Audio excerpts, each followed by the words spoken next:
बिस्मिल्लाहिर्रहमानिर्रहीम। आपको उलमाए किराम की रिकॉर्डिंग्स और दीनी प्रोग्राम के हवाले से मालूमात यहाँ से मुयस्सर होती हैं, आप ले सकते हैं। वार नहीं कर सकती क्योंकि रहमतुल्लिल आलमीन ने दिफा के लिए बतौर दम रब के नाम और रब के जुमले और कलमे अता कर दिए, इसलिए वो चीज अपनाएं, वो इख्तियार करें।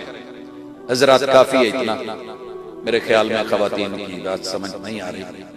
मैं इस मिजाज का आदमी नहीं हूँ, क्लास पढ़ाने वाले लोग हैं, हमारी क्लासों में ये नहीं चलता।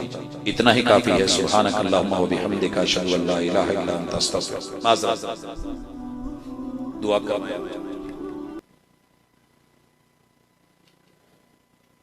का इंतजामिया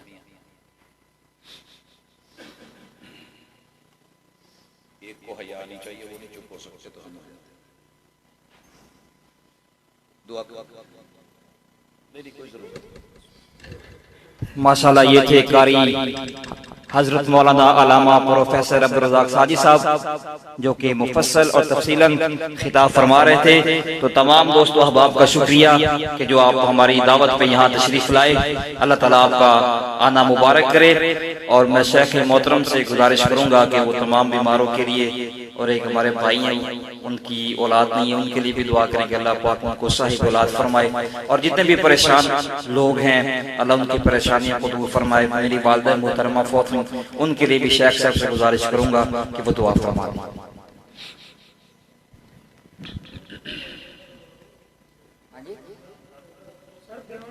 जी, बयान का मकसद तरबियत होती है, और जब तरबियत के ना मेरा मिजाज नहीं है, माजरत के साथ गुस्सा ना करना, हम लंबा सफर कर नहीं, शर्म की बात है।